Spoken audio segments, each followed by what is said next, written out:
Vous écoutez le podcast du marketing, épisode 110.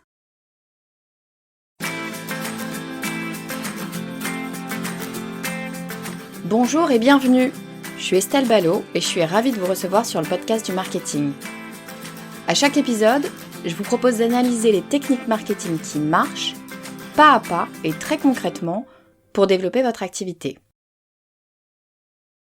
La semaine dernière, j'ai organisé un live sur LinkedIn sur le sujet du branding. Si le sujet vous intéresse, je vous renvoie à l'épisode 73 du podcast. Mais pour faire simple, le branding, c'est ce qu'on dit de votre marque, c'est votre réputation, ce que les gens imaginent, ce que les gens pensent, ce qu'ils croient, ce qu'ils savent de vous. Bref, c'est votre image de marque. Et en discutant de branding, donc, avec des personnes qui étaient présentes lors du live, je commence à parler de brand caractère. Et là, je réalise que la plupart des gens présents ne savent pas trop ce que c'est, justement, que le brand caractère. Donc évidemment, on en a parlé. Ça a déclenché plein de questions. Du coup, je me suis dit que ça vaudrait le coup d'y consacrer un épisode complet. Alors, c'est parti. Aujourd'hui, on parle de brand caractère. Alors commençons depuis le début. Qu'est-ce que c'est donc que ça que le brand caractère? C'est assez simple, hein. Le brand caractère, c'est tout simplement la personnification de votre marque. Si votre marque était une personne, qui serait-elle? Comment serait-elle? Comment se comporterait-elle? Voilà, quelle serait sa personnalité, hein. On parle aussi de brand personality. Donc le brand caractère, c'est vraiment la personnalité de votre marque et c'est très important parce que bien évidemment, ça fait partie de votre branding. Donc le branding, je le rappelle, c'est beaucoup plus large, c'est votre réputation de marque. Mais pour qu'il y ait une réputation de marque, il faut bien qu'il y ait une marque qui fasse des choses et si elle fait des choses, eh bien on peut imaginer qu'on pourrait la personnifier. En fait, ça va être la représentation mentale qu'on va se faire de votre marque. Bon, alors attention, il ne faut pas confondre brand caractère et mascotte. Ce que je vais appeler la mascotte, c'est le personnage qui va venir représenter votre marque dans vos publicités, par exemple, ou sur vos packaging. Typiquement, je suis sûre que ça va parler à tout le monde, en tout cas de ma génération, ça va être le tigre sur les céréales Frosties. Ça, c'est vraiment donner une représentation physique à votre marque. Là, quand on parle de brand caractère, on ne parle pas d'outils directement de communication, de personnages de communication. On parle bien de la personnification de votre marque. Donc, on est complètement dans le conceptuel, dans quelque chose d'imagé, de projeté. En fait, si vous me suivez depuis longtemps, vous le savez, j'adore un concept qui s'appelle le persona. Le persona, qu'est-ce que c'est? C'est la personnification de votre client idéal.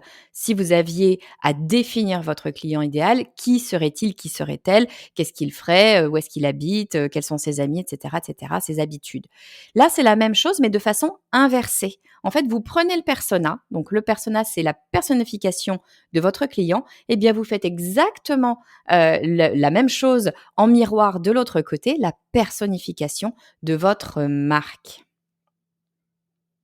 Alors pourquoi est-ce qu'on va avoir besoin de ce personnage? Sur le persona, donc le client idéal, on s'en rend bien compte, hein, on essaye de lui vendre quelque chose ou en tout cas de communiquer auprès de cette personne. Donc c'est bien logique, on a besoin de savoir qui est cette personne pour pouvoir communiquer correctement. Mais franchement, sur notre propre marque, on peut se poser la question de où va être l'intérêt réel d'imaginer comme ça un personnage totalement fictif qui représenterait notre marque. Eh bien, il y a plein de raisons qui devraient vous amener à le faire. Il y en a d'ailleurs principalement, je dirais, 4. D'abord, on va se placer de votre côté, du côté de l'entreprise. Comment faire pour que votre message de marque, de façon générale, fonctionne? Eh bien, il va falloir que vous ayez une certaine cohérence. Il va falloir que l'ensemble de vos outils de communication fonctionnent les uns avec les autres. Et comment faire pour avoir cette cohérence, quelles que soient vos activités et sur le long terme? Eh bien, avoir une personnification de votre marque, une personne finalement en tête, ça va grandement vous aider à garder cette cohérence de marque. Si la personne que vous avez en tête, qui représente votre marque, ne pourrait pas tenir le message que vous êtes en train de tenir ou agir de la façon dont vous souhaitez que votre marque agisse, eh bien, c'est qu'il y a un problème de cohérence dans vos actions et ça, clairement, c'est une ligne rouge. Après, bien sûr, on va regarder du côté du client.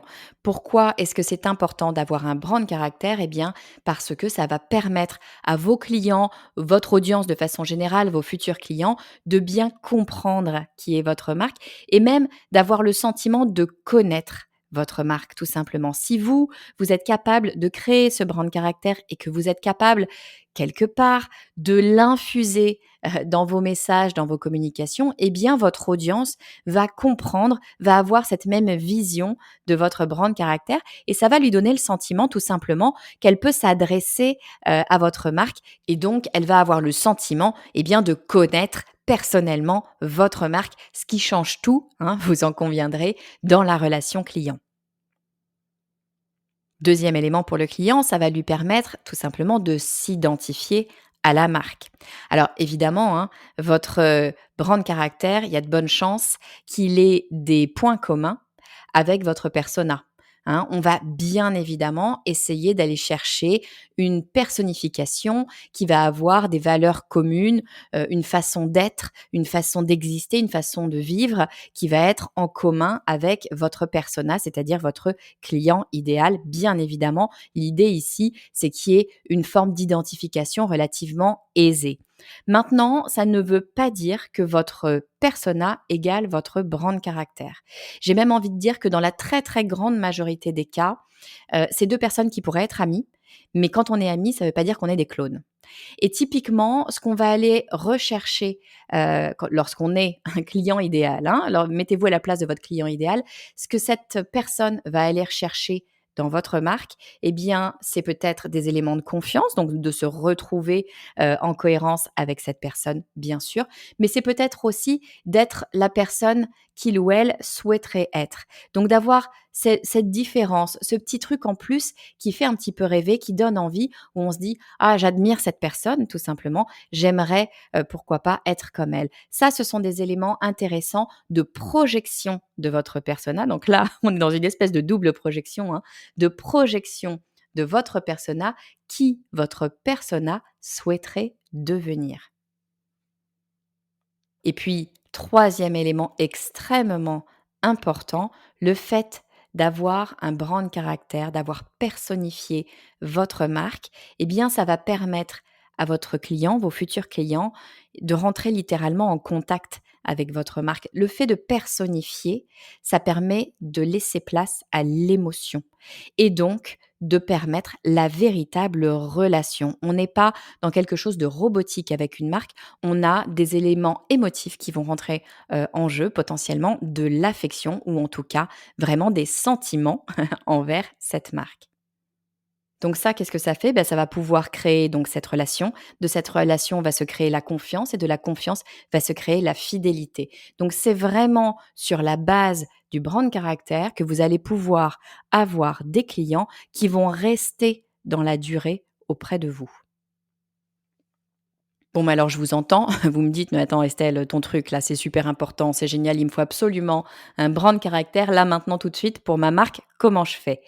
Première chose, on met un peu le pied sur le frein. J'aurais pas nécessairement tendance à vous dire qu'il faut impérativement, là, tout de suite, avoir un brand caractère. Pour moi, pour pouvoir commencer à construire un brand caractère, faut déjà avoir, un peu d'historique sur sa marque. Je dis pas qu'il faut que la marque existe depuis 10 ans, mais si vous êtes en train de lancer votre marque, c'est peut-être encore un poil tôt pour vraiment rentrer dans le détail du brand caractère. Je pense que c'est intéressant de faire l'exercice éventuellement, dans les grandes lignes, c'est-à-dire de positionner les valeurs, de cette personne, de positionner ses grands traits de caractère, mais peut-être de s'arrêter là, parce que le risque, c'est que vous alliez trop loin et que vous vous brimiez, on va dire, d'un point de vue communication. Alors qu'encore une fois, hein, cet outil-là, il va nous servir à créer de la cohérence et la cohérence, ça ne veut pas dire exactement la même chose de la même façon, ça veut justement dire des choses différentes, mais qui fonctionnent très bien ensemble. Et ça, ça nécessite un petit peu de savoir où on veut aller et de comprendre vraiment des éléments sur notre marché, sur notre audience, sur notre marque, sur nos capacités, sur notre entreprise et sur nos envies. Donc, si vous êtes en plein lancement, je vous invite à travailler en premier lieu votre persona. Si en revanche, vous avez lancé votre entreprise, votre activité depuis un certain temps, quelques mois, voire quelques années, vraiment, c'est extrêmement intéressant pour vous d'aller travailler votre brand caractère pour pouvoir vous assurer de la cohérence de l'ensemble de vos communications et permettre facilement à votre audience de créer une véritable relation sur le long terme avec votre marque. Bon, ok, mais alors concrètement, comment fait-on pour travailler ce brand caractère? Par où je commence, Estelle? Eh bien, moi, j'aurais tendance à le travailler en deux étapes. Première étape, j'aime bien aller sur l'intuition, la réflexion automatique. Je pense que notre cerveau est bien souvent bien plus fort que nous, qu'il a accumulé plein de choses et que le fait de le laisser un petit peu divaguer, eh bien, ça permet de faire ressortir beaucoup plus que si on se posait de façon totalement rationnelle. Donc, c'est pour ça que je vous parle souvent bien, de l'outil tout simple des post-it. Vous prenez un marqueur, un post-it, une idée par post-it, vous vous posez pas de questions et vous grattez du post-it des dizaines, des centaines, pourquoi pas de post-it pour pouvoir sortir toutes les idées de façon automatique, qu'elles soient réelles, fausses, faisables, pas faisables.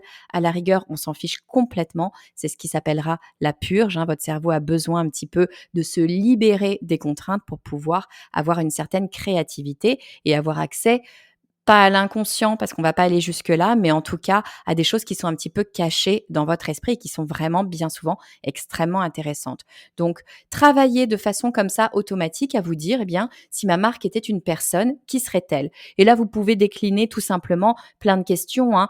Quelles sont ses valeurs? Comment est-ce qu'elle réagit, face à l'humour? Comment est-ce qu'elle réagit face à la peur? Comment est-ce qu'elle réagit, vous voyez, face à des grandes, émotions comme ça?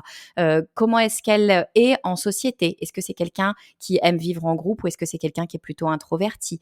Tous les éléments qui vous permettent de décrire une personne. Alors on va parler bien sûr de ses caractéristiques, on va dire, intellectuelles, émotionnelles, de sa façon d'être, mais on peut aussi aller jusqu'à décrire, cette personne telle qu'elle est. Alors vous allez me dire: «Non mais attends Estelle, c'est pas le physique qui fait le caractère d'une personne» et vous avez absolument raison, c'est bien évidemment pas le physique qui fait le caractère d'une personne, sauf que nous sommes, des animaux gérés par des codes sociaux et que notre façon de nous habiller, les outils que l'on utilise, les accessoires, que l'on va porter et bien finalement en disent bien souvent beaucoup sur nous. Donc c'est intéressant pour vous, pour encore une fois avoir cette image en tête, d'aller décrire cette personne, de savoir comment cette personne s'habille, ce qu'il y a très intéressant, ce qu'il y a dans son sac à main ou dans son sac, dans son sac de voyage, j'en sais rien. Quelles applications il y a dans son téléphone par exemple. Ce genre de choses, ça va nous dire finalement énormément de choses sur cette personne et surtout, c'est plus facile à retenir ou du moins à s'en faire une image mentale que, d'écrire des choses très intellectuelles. Le fait d'imager, le fait de visualiser cette personne dans son quotidien, ça va vous aider à le retenir. Pourquoi est-ce que cet élément est important? Eh bien parce que vous allez faire cet exercice, mais que le but de cet exercice, c'est qu'il vous serve en permanence, sur la durée. Et la question, c'est dans 6 mois, de quoi vous vous souviendrez si vous avez fait une grande réflexion purement intellectuelle. Alors que si vous avez posé des images dessus, voire, et je vous invite à le faire, si vous avez illustré votre brand caractère, comme on peut d'ailleurs illustrer un persona, eh bien, ça va être beaucoup plus simple pour vous de vous en souvenir et donc de garder cette cohérence de communication au fil du temps et c'est bien cela que l'on recherche avec le brand caractère. Donc première étape, on va faire confiance à son intuition, on va travailler avec la réflexion automatique et deuxième étape, eh bien, on va aller utiliser la réflexion, je dirais purement intellectuelle, beaucoup plus rationnelle. Alors qu'est-ce qu'on va faire?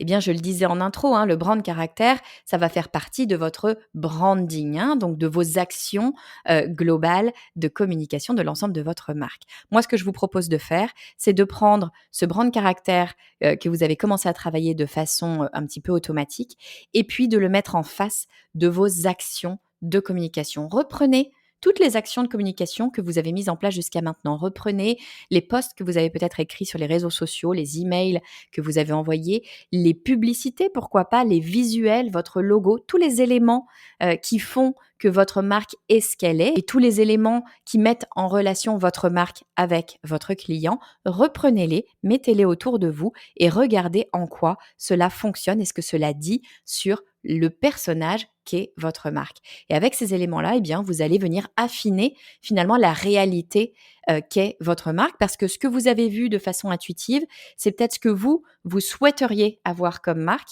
Et puis, il y a la réalité. À vous maintenant de décider où se trouve votre personnage. Est-ce qu'il est proche de ce que vous souhaiteriez être pour votre marque, ou est-ce que vous voulez le ramener plus vers la réalité? Vous avez le droit, bien évidemment aussi, eh bien, de faire évoluer votre communication en faisant cet exercice et de vous dire: «Ah non, en fait, jusqu'à maintenant, je suis allée plutôt, vers ce chemin-là, alors que finalement, c'est plutôt, vers cet autre chemin que je souhaite emmener ma marque». Ça vous permet éventuellement de réorienter. Alors je vous entends, ou en tout cas j'en entends certains dire: «Oui Estelle, OK, ça c'est typiquement du blabla marketing, pour pas dire du bullshit marketing». Eh ben non. Franchement, je peux vous l'assurer, pour avoir travaillé dans une industrie qui, nécessitait beaucoup, beaucoup d'études consommateurs, je peux vous assurer que c'est très loin d'être du blabla marketing. Si vous me suivez depuis un moment, vous savez peut-être que j'ai commencé ma carrière dans l'industrie du tabac, et l'industrie du tabac, comme chacun le sait, c'est une industrie un petit peu complexe, en tout cas, très, contrôlée d'un point de vue, de la communication, et c'est très bien comme ça. Mais ce qui fait que dans cette industrie-là, on ne peut pas communiquer comme on veut, hein. On n'est pas, comme un yaourt où on va pouvoir dire ce qu'on veut sur le packaging et dire ce qu'on veut, sur une publicité à la télé ou dans le métro. Non, dans l'industrie du tabac, tout se passe par code, par symbole, par inconscient presque. Puisque mécaniquement, on ne peut pas, ou en tout cas on est contraint, en termes de communication. Et pourtant, croyez-moi, lorsque je faisais le travail du brand caractère pour la marque sur laquelle je travaillais, moi-même, je me disais: «Estelle, c'est du pur blabla marketing cette histoire, on se fait plaisir à nous les marketeurs». C'est plutôt un exercice assez agréable à faire, hein, entre nous, c'est plutôt assez marrant. Mais je me disais: «Franchement, c'est n'importe quoi, on est juste en train de se gargariser entre marketeurs, ça n'a aucun sens». Et puis, juste après, j'allais en test consommateur, puisque j'en faisais énormément. Donc ces fameux tests où vous êtes derrière un miroir sans teint et vous écoutez, bien une personne qui fait parler, des consommateurs à propos, eh bien, de votre marque, ou bien, des marques, concurrentes, en tout cas des marques qu'il ou elle consomme. Eh bien, c'était assez surprenant, même, assez, sidérant pour moi.